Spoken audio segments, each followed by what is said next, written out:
오늘 본문은 바울이 이제 두로에서 떠나 마지막 항구인 돌레마이로 향한 모습에서로 시작하고 있습니다. 두로에서 돌레마이까지는 약 한 30km인데 배를 타고 이제 마지막 항구에 도착하는 곳이었죠. 그곳에 내려서 바로 떠나지 않고 그 돌레마이에도 예수를 믿는 자들이 있었음을 알 수 있습니다. 그 7절에 보니까 그들을 안부를 묻고 그들과 하루를 함께 있었다, 이렇게 얘기를 하고 있습니다. 여기서 안부를 묻는다는 것은 환영하다, 영접하다, 포옹하다, 이런 뜻을 갖고 있습니다. 그러니까 단순히 그냥 거칠애로 형식적으로 그냥 뭐 잘 있느냐 뭐 그런 식으로 얘기하지 않고 거기 있는 사람들을 모아놓고 일일이 또 신앙적인 대화를 나누고 함께 당부도 하고 뭐 그런 얘기를 했던 것 같습니다. 그리고 그 다음 날 떠나서 가이사랴로 내려갑니다. 가이사랴로 지나가야 예루살렘을 갈 수 있는 길이 나오니까 이 가이사랴로 갔는데, 그러니까 돌레마이에서 가이사랴까지는 약 한 60km 정도 되거든요. 그곳에 갔을 때 어디로 갔냐면 빌립의 집으로 갑니다. 이 빌립의 집에 가서 머물게 되는데, 자, 빌립 집사가 나오는데 이 빌립 집사는 초대교회 사도행전 6장의 7 집사 중에 한 명으로 등장하고 있습니다. 그러니까 이방인 디아스포라 유대인인 것을 알 수 있고 있겠지요. 이 빌립 집사 집에서 갔을 때에 사실 바울은 가장 기독교인들을 죽인 앞장서는 그런 자들이었기 때문에 너무 상반된 모습이었죠. 언제 빌립 집사와 가까워졌는지 성경은 밝히지 않습니다. 하지만 중간에 사도 바울이 이렇게 개종하고 돌아왔다는 얘기 듣고 한번 만나고 한번 그런 적이 있었던 모양이죠. 그래서 빌립 집사가 가까웠는지 바로 바울 일행들이 내려갔는데도 그 집에서 함께 머물 정도로 그렇게 가까웠다, 이렇게 볼 수 있겠지요. 자, 그 집에서 이제 갔더니 무슨 일이 있냐?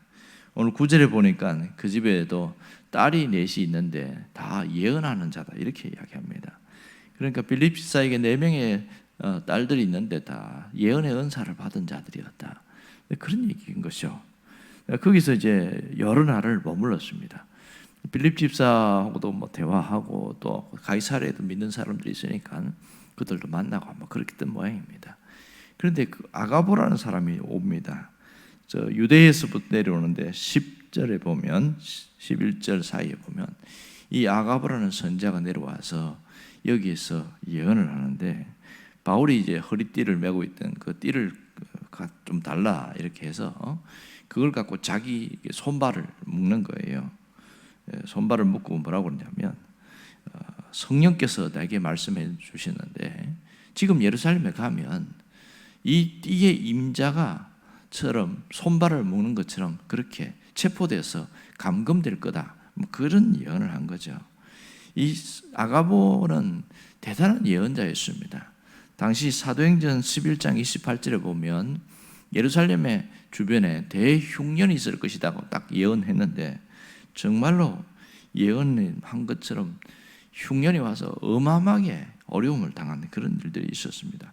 근데 클라디우스 황제 때 그런 일들이 일어난 것도 있고, 이분은 예언자로서 굉장히 대단한 일을 했던 것 같아요. 그런 아가보가 예언을 하니까 100% 맞는 거죠. 그런 일이 있는 거죠. 저 앞에 가면 예루살렘에 곧 이제 내려가면 바로 예루살렘이잖아요. 결박과 환란이 기다리고 있다, 이런 얘기 하죠. 그랬더니 그 다음 반응이 나옵니다. 12절에 보니까 뭐라고 반응하냐면 우리가 그 말을 듣고, 여기 우리는 누구예요? 이 누가, 성경을 기록했던 누가와 바울과 함께했던 일행들, 적어도 6명, 7명 정도 되겠죠. 바울 일행들을 말합니다. 우리가 그 말을 듣고 만류하는 거예요. 누구하고 함께? 그곳 사람들은 누구죠? 이 빌립과 딸들, 그리고 이 가이사랴에 있던 소수의 사람들 말하겠죠. 그곳 사람들과 더불어서 예루살렘에 올라가지 마십시오, 그 얘기를 하고 있습니다. 예루살렘에 가면은 이 아가보의 예언처럼 결박과 환난을 당해서 어마어마한 고문고 당하고 그렇게 힘들 텐데 가지 마십시오. 이렇게 했습니다. 단순히 그냥 말로만 가지 말라고 한 게 아니고 13절에 나온 대로 보면 울면서 가지 말라고 하는 겁니다. 울면서. 여기에 권하다 13절에 보면 가지 말라고 권하다 이런 표현을 보면 미완료형이라고 하는데 이 바울이 그 말에 그래 알았다 그렇게 말할 때까지 고집스럽게 절대로 가면 안 됩니다. 이렇게 반복적으로 얘기했다는 거예요. 이때에 바울은 어떤 반응을 보이는가? 그것이 바로 13절에 나오고 있습니다. 13절에 보면 이렇게 말합니다. 바울이 대답하되 여러분이 어찌하여 울어 내 마음을 상하게 하느냐 이렇게 말합니다. 마음을 상하게 하다. 이 헬라어 단어를 보면 산산이 깨트리다, 으깨다 이런 뜻을 갖고 있어요. 그러니까 마음이 갈갈이 찢어지는 거죠. 이렇게 얘기하는데 누가 지금 이 얘기를 하고 있습니까? 지금 이 말이 처음 듣는 얘기가 아니잖아요. 이미 에베소 장로들과 인사할 때도 거기 가면 결박과 환난이 기다리고 있다 바울이 얘기하니까 거기서도 장로들도 울면서 절대로 가면 안 됩니다. 이렇게 해서 떠났단 말이에요. 또 두로에 왔을 때도 그 제자들도 또 그런 얘기를 하는 겁니다. 예루살렘에 가지 마십시오. 계속 이야기해요. 그런데 여기 왔더니 여기에 있는 바울 일행들도 이 바울의 마음을 누구보다도 잘 아는 그들이 왜 예루살렘에 가는지 알잖아요. 그런데도 이 아가보의 예언을 듣고 울면서 가면 안 됩니다. 그렇게 만류를 하는데 마음이 갈갈이 찢어지는 것 같았다. 그렇게 얘기합니다. 게다가 여기 빌립 집사와 오늘 딸들도 또 만류하고 이거 어떻게 해야 됩니까? 얼마나 힘이 들었겠어요. 이때 바울이 자기의 결심을 또 한번 고백합니다. 바로 13절 하반절에 나오지요. 뭐라고 그래요? 나는 주 예수의 이름을 위하여 결박뿐만 아니라 예루살렘에서 죽을 것도 각오하였노라. 이미 바울은 그 다소에서 걸어가면서 주님과 대화하는 가운데 예루살렘 가면 죽을 수 있다. 그 마음에 결단을 했습니다. 내가 마지막 주님 예루살렘에 죽을 수도 있겠지만 그러나 주님의 뜻에 모든 걸 맡기겠습니다. 그리고 그 결심을 이제 실천하는 것이었죠.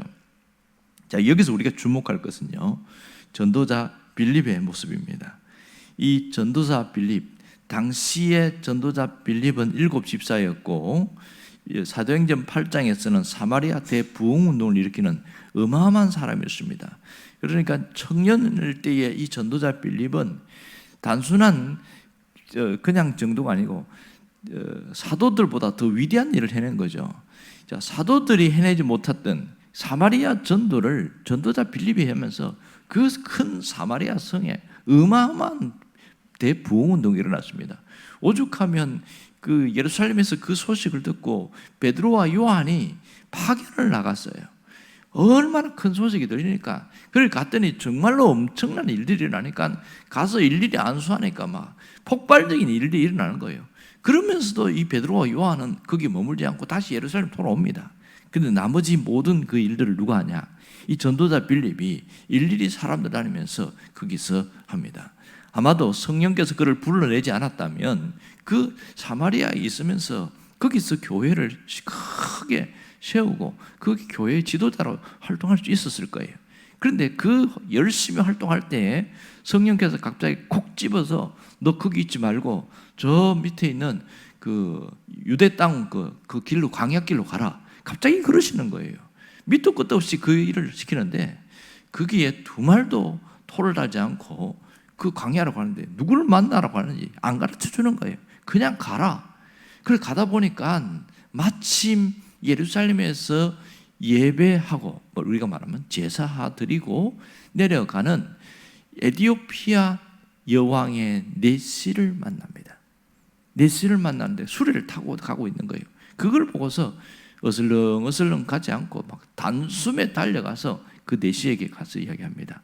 마침 그때 이사야 성경을 쪽복음인 이사야 성경을 읽고 있던 거예요. 묻습니다. 그 읽고 있는 게 무슨 내용인지 아세요? 이렇게 물었더니 모르겠다는 거예요. 그 내용이 이사야 53장에 보면 예수님이 고난을 당하고 십자가에 죽을 것이라는 그 예언의 메시지였거든요. 그걸 자세히 풀어줬더니 이 내시가 막 어마어마한 감동을 받아가지고 야, 내가 이렇게 있을 수 없다. 그래서 마침 보니까 가다 보니까 그 물이 흐르는 곳이 있었던 거예요. 거기서 세례를 베풉니다. 자, 이 젊을 때의 빌립은 굉장히 대단하죠. 7 집사 중에 한 명이었고 사마리아 대부흥 운동을 주도하였고 그리고 이방인 최초로 세례를 베푼 사람이었습니다. 어떤 분은 이 빌립은 삼관왕을 만든 자였다, 뭐 이런 표현도 쓰더라고요. 그만큼 빌립이 위대하고 대단한 일이었습니다. 그 이후에 빌립이 이 어디로 갔냐면 옛날에 블레셋 지역에는 가사 지역이라든지 거기로 쭉 올라가면서 계속 지나가면서 복음을 전합니다. 그러다가 가이사랴에 머물러서 정착을 하게 되었습니다. 그리고 난 이후에 오늘 바울을 만났을 때, 바울 일행과 함께 만났을 때는 무려 30년이 지난 시간이었습니다.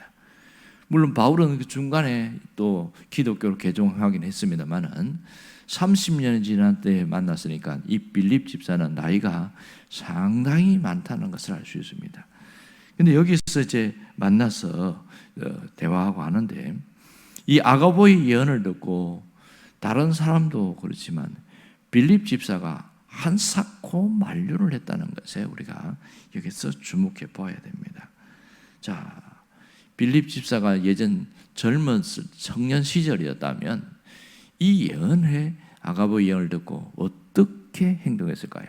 아마도 주님을 위해서 목숨을 던지기로 결단한 빌립이었기에 그는 바울을 따라 당당히 갔을 겁니다. 그러면 나도 함께 가겠다고. 당신 혼자 가는 것을 보니까 너무 마음이 아프다고. 그러면서 갈 수 있습니다. 그런데 이 빌립 집사는 한사코 만류를 하는 거예요. 분명히 여기 보면 성령께서 가르쳐 주셨다. 이렇게 보면 100% 맞는 얘기죠. 자, 우리는 지난번에 그런 얘기를 한 겁니다. 성령께서 알려줄 때 그것에 대한 것의 해석이 중요합니다. 그런 얘기를 했어요. 이 어떻게 해석할 것이냐? 빌립의 지금 관점, 지금 나이가 들은 이 30년 이후의 이 관점에서 자신이 삶 속에서는 그것은 가면 안 된다고 생각한 거죠.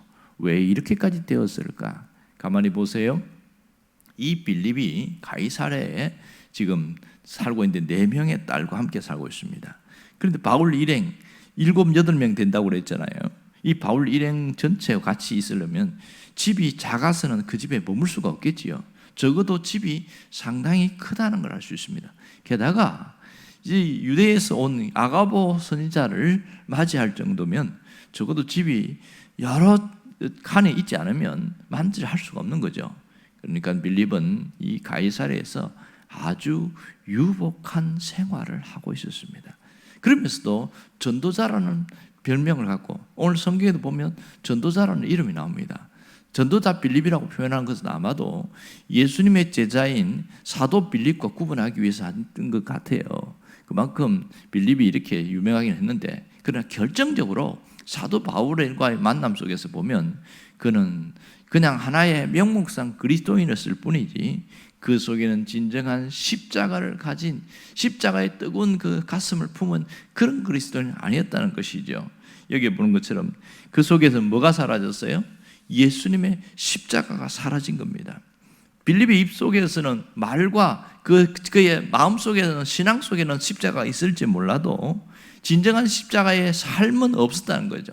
자기 희생과 헌신을 전제로 한 이 십자가는 실종되어 버리고 그동안 노년에 그냥 유복하고 안락한 삶을 즐기는 그것에 만족하고 있었다는 것입니다.